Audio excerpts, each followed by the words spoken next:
Hello class, welcome back to another episode of e-learning. Today we're going to be finding the surface area of cylinders. So our two success criteria today, I can use a formula to find the surface area of a cylinder, and I can find the lateral surface area of that should say cylinder too, right? Because that's what we're looking at. All right, so for our first example here, we are looking at this iced tea can. So it says the iced tea can is made from a sheet of aluminum that weighs 0.01 ounce per square inch. You receive 40 cents per pound of aluminum that you recycle. How much do you earn for recycling 24 iced tea cans? All right, so before we solve this problem, let's actually go down and look at the surface area of a cylinder formula. Okay, so this is pretty interesting here, okay? If we're looking at surface area of a cylinder and you kind of unfolded the cylinder, you should notice, okay, that we have two circles. Okay, and we already know our formula for area of a circle, right? Area of a circle is pi r squared, right? But we have two of them, okay? So we get 2 pi r squared in this case, okay? Which you can see is the first part of the formula, okay? So 2 pi r squared comes from the area of the circle. All right, the second part of this is this rectangle, okay? So we all know that rectangles, right, you can find rectangles by doing base times height, right? So we know a rectangle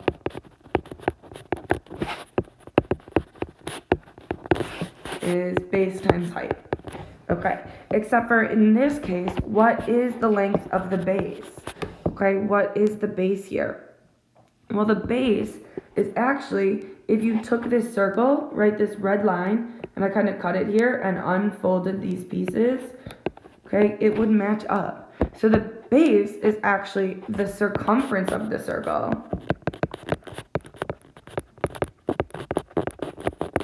which the circumference of the circle we know is found by 2 pi r. So you get 2 pi r times, right, this h, which is the second part of the equation here. Okay, so that's where our formula is derived from in this section, okay? So we get that 2 pi r squared, okay, plus 2 pi r h, okay? And I'm going to get rid of some of these colors so we're not confused by it later on when we look back.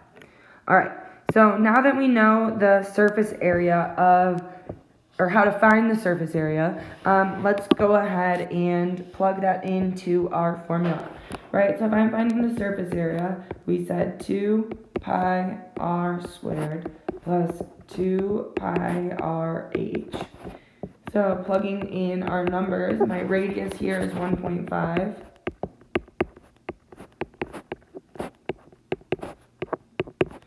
And my height they gave us was 7. All right, so I'm going to do this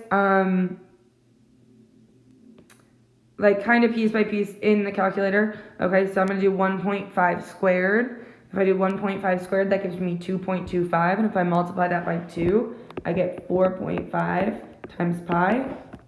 Plus here, let's see, 2 times 1.5 gives me 3. 3 times 7 gives me 21 pi.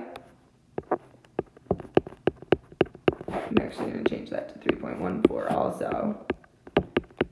Okay, and now I could type that in my calculator, and when I do that, I get about 80, okay? So it ends up being about 80, what are we in here, inches squared.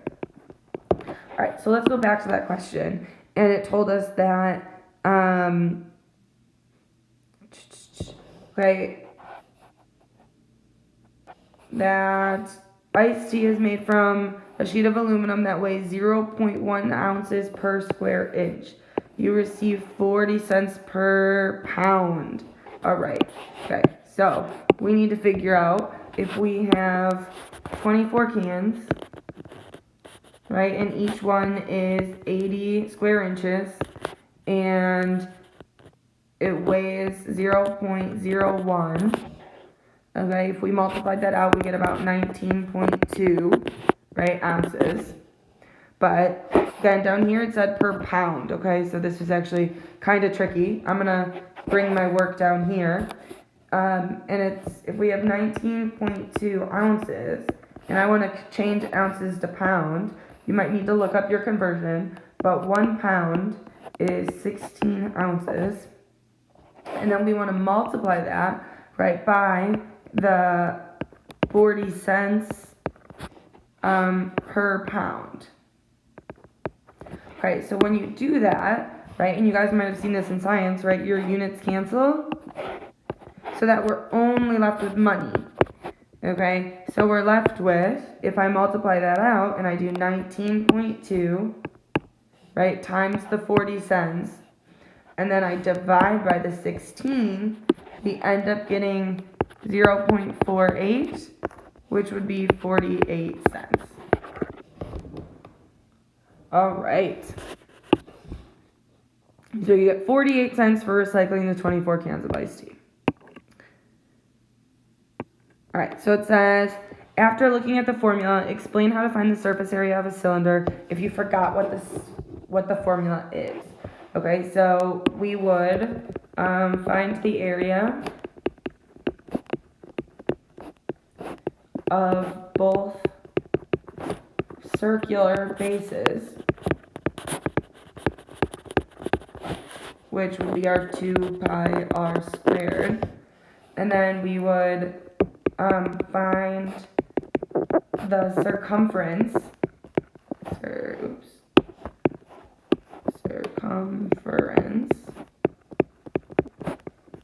of the circle times the height, which is our 2 pi r h. All right, so in this next example, it says find the lateral surface area. So the lateral surface area is only the rectangular piece. Okay, oops, sorry about that. So they're getting rid of both circles, okay? So we're not including the circles. We only want the rectangle, okay? So we only want the rectangle here, okay? No circles. So that means, right, all we're looking at for our lateral surface area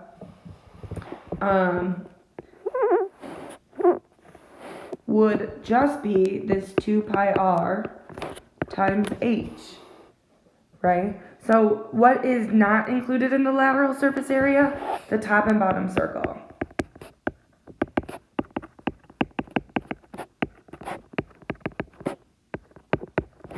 Right, so we're not including the 2 pi r squared. We are including the 2 pi r h. Okay, so now it says find the lateral surface area. Try drawing a net if it helps you. Okay, so again, the lateral surface area is just that rectangle. So what we had in that rectangle was they gave us, okay, the diameter up there was 6. So I know that, we'll go ahead and draw that in, right? The radius was 3. Again, I'm not including those circles, right? I just wrote it in so that I know how to find, right, this blue piece. Because if I found the circumference of that circle, right, I would get 2 pi times the radius, which was 3, times the height of this, which is 12, right? This would be my lateral area. So that would give me 72 times pi, or 3.14, which would give me about 226.08, this was yards squared. Okay, same idea for the next two, right? It says find the lateral area. So again, I'm just plugging into my formula, right, 2 pi r h.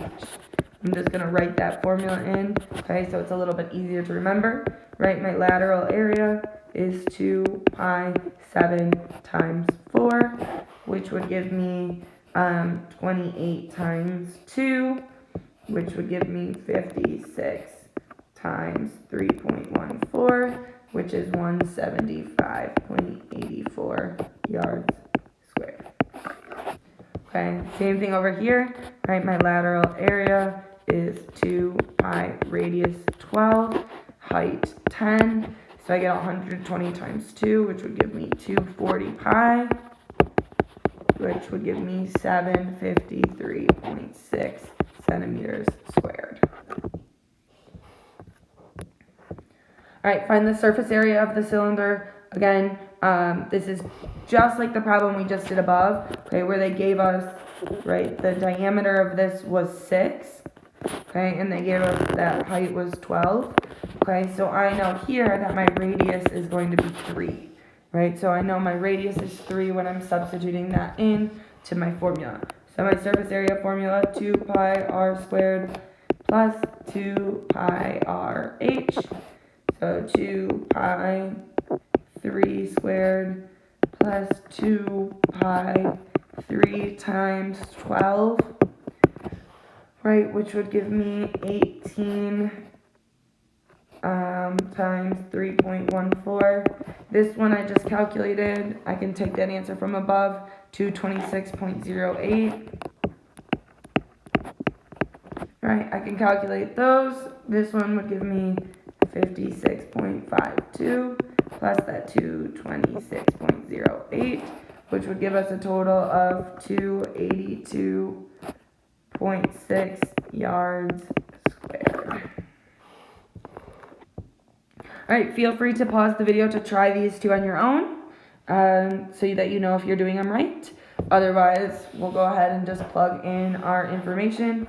So again, surface area is 2 pi r squared plus 2 pi r h. Okay, I just like using the parentheses to separate the numbers. I really didn't need them here, right? But it's just that I can see the pi separate. Sometimes it's easier, totally up to you what you do with that. All right, 11 squared is 121. 121 times 2 gives me 242 pi. Plus 11 times 3 is 33 times 2 gives me 66 pi, which gives me 308 pi, okay, or 308 times 3.14, okay, which gives me a total of 967.12 millimeters squared. All right, so this way, I just did a different way of combining. Instead of plugging in the 3.14 right away, right, I added the 242 and 66 to get the 308, and then I just did the 308 times 3.14, okay? So that's another method that you could use in your calculator. All right, so surface area here, right, 2 pi r squared plus 2 pi r h. 1 squared is just 1, so I get 2 pi plus 9 times 2 would give me 18 pi. This gives me a total of 20 pi, or 20 times 3.14, which gives me a total of 62.8 inches squared. All right, last example here on this challenge time. It says you remove the lid of the can. What is the percent of change in the surface area of the can? All right, so over on the side here, okay, this is your percent change formula if you remember it. Original minus new divided by original. So if I found the original, right, original is just my 2 pi. Right here they gave me the diameter was 85, so my radius is going to be half of that, which is 42.5. So 42.5 squared plus 2 pi r h. Okay, you could do that in your calculator, and when you do that in your calculator, you get 22,019.5, or 19.25, sorry. Okay, if I do the new, right? The new is the same, except for we're getting rid of one of the circles, right? So instead of 2 pi r squared, I just get pi r squared plus 2 pi rh, right? That part stays the same. And if I do that, I end up with 16,347.625. Okay, then, sorry, this is in our way. I didn't give myself enough room here to write. But if I plug that in to my formula, right, my original, so I get 22,019.25 minus my 16,347.625, all divided by my 22,019.25. And when you do that division, we should end up getting 25.8%. Okay, so remember when you get your decimal, okay, so if you get a decimal of 0.258, right, you have to move that decimal twice to make it 25.8%. Okay, that was definitely a challenge question. So if you had forgotten that formula, okay, don't worry too much about it. But hopefully you understood how to find the surface area of a cylinder and the lateral area of a cylinder today. All right, guys, log in, try your big ideas like normal, and reach out if you have any questions. That's it for today.